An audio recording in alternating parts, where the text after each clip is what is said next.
சாய் பக்தர்களுக்கு என் அன்பு வணக்கங்கள். ஓம் சாய்ராம். என் அன்பு குழந்தையே, நானும் எவ்வளவோ சொன்னேன். ஒரு முறை நான் பேசுவதை நீ காதில் வாங்கினாயா? வாங்குவதே கிடையாது. இப்பொழுது அல்ல, எப்பொழுதும் அப்படித்தான். ஆனால் கஷ்டம் வந்த பிறகு எனக்கு யாருமே சொல்லவில்லை. சொல்லியிருந்தால் நான் தப்பித்திருப்பேன் என்று சொல்வாய். நானும் உன்னை சுற்றி சுற்றி சில சமயம் வருவேன். உன்னிடம் ஏதாவது நடக்கப் போகும் விஷயத்தை சொல்லி உன்னை தப்பிக்க வைக்கலாம் என்று. ஆனால் நான் என்ன சொல்வது, நீ என்ன கேட்பது என்று ஓடுவாய். அதனால் இப்பொழுது இவ்வளவு பெரிய பிரச்சனையில் நீ இருக்கின்றாய். நான் என்ன சொல்ல வருகிறேன் புரிகிறதா? எல்லோரையும் நம்பி நம்பி ஏமாந்த பிறகு என்னிடம் வந்து அழுது என்ன பிரயோஜனம் சொல் பார்க்கலாம். நானும் தலையில் அடித்து கொண்டேன். யாரையும் நம்பாதே. ஒரு விஷயத்தை நீ உன் வாழ்க்கைக்காக நீ செய்யப் போகிறாய் என்றால் முதலில் நீ செய். உன்னால் முடியவில்லை என்றால் என்னிடம் சொல், அதற்கான வழிகளை நான் சொல்கிறேன் என்று. ஆனால் நீ கேட்கவே இல்லையே. எப்பொழுதும் ஏதாவது ஒரு விஷயத்தை தவறாக செய்துவிட்டு உன்னுடைய வேலையை மற்றவரிடம் ஒப்படைத்துவிட்டு நீ இருந்தால் கடைசியில் பார், உன்னையே அவர் ஏமாற்றிவிட்டு இப்பொழுது நகர்ந்து உனக்கு எவ்வளவு பெரிய நஷ்டத்தை அவன் ஏற்படுத்தி விட்டான். மனதாலும் மன உளைச்சல்கள் அதிகமாக கொடுத்து விட்டான். வாழ்விலும் எந்த ஒரு இன்பமும் இல்லாமல் எல்லா விஷயத்திலும் உனக்கு கலகத்தை கொடுத்து இன்பமே இல்லாத வாழ்க்கையாக மாற்றிவிட்டாய். நண்பனோ உறவாக இருந்தாலும் யாராக இருந்தாலும் கண்மூடித்தனமான நம்பிக்கையையும் கண்மூடித்தனமான பாசத்தையும் வைக்கக்கூடாது. நீ கண்மூடித்தனமாக வைத்துப்பார். ஆனால் அவன் என்ன செய்தான் பார்த்தியா? உன்னை அப்படியே வாழ்க்கையில் கவிழ்த்துவிட்டு அவனவன் வேலையை பார்த்து கொண்டு சென்று விட்டான். கடைசியில் வாழ்க்கையில் கஷ்டப்படுவது யார்? நானா உனக்கு சொல்ல வந்தேனா? நான் தான் இப்பொழுது கஷ்டப்படுகின்றேன். இல்லை, உன்னை ஏமாற்றியவன் கஷ்டப்படுகின்றானா? நீ ஏமாந்து நீ நம்பிக்கை வைத்த நீ மற்றவனால் இப்பொழுது கஷ்டப்பட்டு கொண்டிருக்கின்றாய். என்ன செய்ய போகிறோம்? பணத்திற்காக என்ன செய்ய போகிறோம்? மனதிலும் தைரியமே இல்லை, கையிலும் பணமே இல்லை. ஒருவனிடம் கொடுத்து இவ்வளவு ஏமாந்து விட்டோமே என்ற கலக்கத்தோடு இருக்கின்றாய். நான் சொல்லி இருக்கின்றேன், யாரையும் நம்பாதே. யாராக இருந்தாலும் சரி, உன்னுடைய வேலையை நீ செய் என்று. ஆனால் நீ அதெல்லாம் கேட்பதாகவே எனக்கு தெரியவில்லை. நீ கேட்டிருந்தால் உன் வாழ்க்கையில் இந்த நிலைமைக்கு நீ வந்திருக்கவே மாட்டாய். என்னுடைய குழந்தையே, வாழ்வில் நீ நிறைய விஷயங்களை தவறு செய்கிறாய். ஒருவனுக்கு ஒருவன் ஒரு தண்டனை கொடுக்கிறேன் என்று வைத்துக்கொள். அவனுக்கு ஏன் தண்டனை நான் கொடுக்கிறேன் என்றால், அடுத்த முறை அவன் அதே தப்பை திரும்பவும் செய்யக்கூடாது என்பதற்காக. ஆனால் உன்னுடைய விஷயத்தில் எத்தனை தண்டனை, எத்தனை பாடங்கள் கொடுத்தாலும் நீ திரும்ப திரும்ப ஒரே தவறுகளை தான் செய்து கொண்டே இருக்கின்றாய். நம்பிக்கை என்று ஒரு நபர் உன்னை பார்த்து சிரித்து அன்பாக 4 வார்த்தை கேட்டுவிட்டால் போதும். நம்பிக்கையோடு அவளிடம் ஏதாவது ஒரு பொறுப்பை கொடுத்து, இதை செய்கிறாயா, இது செய், இது செய், அதை செய் என்று சொல்லி பிறகு ஏமாந்து விடுகின்றாய்.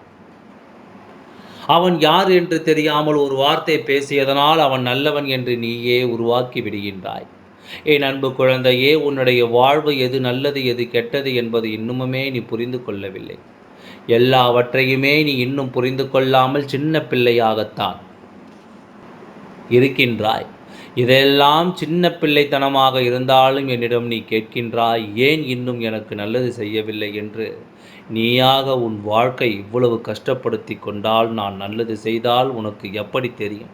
முதலில் அதை சொல் பார்க்கலாம். வாழ்க்கையில் சற்று மாறு. உன்னை சுற்றி இருப்பவர்கள் எந்த மாதிரி நிலைமையில் உன்னிடம் பழகுகிறார்கள், என்ன மாதிரி யோசனை மனதுக்குள் வைத்துக்கொண்டு உன்னிடம் பேசுகிறார்கள் என்பதை சற்று எல்லோரையும் நம்பி நம்பி ஏமாந்து கடைசியில் நான் எதுவுமே செய்யவில்லை என்று நீ என் மீது பழி போடுவது மிகவும் தப்பான ஒரு விஷயம். முதலில் உன் வாழ்க்கையை மாற்றினால்தான் நான் உனக்கு தரப்போகும் சில விஷயங்கள் உனக்கு அப்படியே நிலையானதாக இருக்கும். நான் ஒன்று தருவேனா? ஆனால் நீ அதை தட்டிவிட்டு உன் இஷ்டத்துக்கு ஏண்டா நான் தருவது கூட உனக்கு என்னவாகும்? கஷ்டமாகத்தான் மாறும். அதனால் எல்லா விஷயத்தையும் சற்று புரிந்து கொள். எது சரியான பாதை, எது தவறான பாதை என்று நீ எடுத்து வைக்கும் ஒவ்வொரு காலகட்டமும் எடுத்து வைப்பதற்கு முன்பு அதை தெரிந்து கொண்டு பிறகு நடந்து கொள். அதை விட்டுவிட்டு எல்லோரும் நல்லவர்கள், எல்லோரும் நமக்கான உண்மையாகத்தான் இருக்கிறார்கள் என்பதில் நீ நினைக்காதே. ஒரு வீட்டுக்குள் இருக்கின்றாய், வீட்டுக்குள் இருப்பவர்கள் எல்லோரும் ஒரே மாதிரியான குணத்தில் இருப்பது கிடையாது. சிலர் ஒரு விஷயத்தை மறைப்பார்கள், சிலர் ஒரு விஷயத்தை உங்களிடம் மறைக்கவே எதுவுமே மறைக்க மாட்டார்கள். ஒரு விஷயத்தை சிலர் மறைப்பார்கள், அதை எப்பொழுதோ அது முத்திப்போன பிறகு வெளியில் அவர்கள் கொண்டு வருவார்கள். ஆக மொத்தம் வீட்டில் இருப்பவர்களே உண்மையாக சில சமயம் இருப்பதில்லை. அதனால் வெளியில் யாரும் தெரியாதவன் எப்படி உனக்கு உண்மையாக இருக்க முடியும்? அதனால் எப்பொழுதும் யாராக இருந்தாலும் சற்று கண்பார்வை அவர்கள் மீது இருக்கட்டும். நம்பிக்கையானவர்களே இருந்தாலும் சரிதான், எல்லா பொறுப்புகளையும் அவர்களுடைய கையில் ஒப்படைத்துவிட்டு நீ அப்படியே நகர்ந்து கொண்டு இருந்து விடாதே. நீயும் அவர்கள் உன் வேலையில் என்ன செய்கிறார்கள், உன்னுடைய வேலை எப்படி நடக்கின்றது, எல்லாம் சரியாகத்தான் நடக்கிறதா, எல்லாம் எப்படி ஓடுகிறது என்பதனை பார்த்து கொண்டே இரு. நீ எந்த அளவு உன் வாழ்க்கையில் ஒவ்வொரு விஷயத்தையும் பார்த்து பார்த்து வைத்து கொள்கிறாயோ அந்த அளவு நிச்சயமாக உன் வாழ்க்கையில் நல்லது தான் நடக்கும். காலம் முழுவதும் உனக்கு என்னுடைய பார்வை இருக்கிறது. கருணை பார்வை. நிச்சயமாகவே உன் வாழ்வில் எல்லா விஷயத்தையும் நல்லபடியாக நான் செய்வேன். எதையும் செய்ய மாட்டேன் உன் வாழ்வில் என்று சொல்ல மாட்டேன். எல்லா நல்ல விஷயத்தையும் உன் வாழ்வில் நான் செய்வேன். பொறுப்பான குழந்தைக்கு நான் எப்படி எதுவுமே செய்யாமல் நான் கண்டு கொள்ளாமல் இருப்பேன். சாயப்பா, எல்லா நல்ல விஷயத்தையும் நான் செய்து உன்னை நல்லபடியாக நான் வாழ வைப்பேன். பொறுப்பான குழந்தை, நீ உன் வாழ்வில் எல்லா வசதிகளையும் தரும். நான் நிச்சயமாகவே உனக்கான என்னென்ன தேவைகளோ அது அனைத்தையும் நானே தருவேன். எல்லா வளங்களும் உனக்கு கிடைக்கும். ஏன் இதுதான் கிடைக்கும் அதுதான் கிடைக்கும் என்பது எப்பொழுதும் கிடையாது.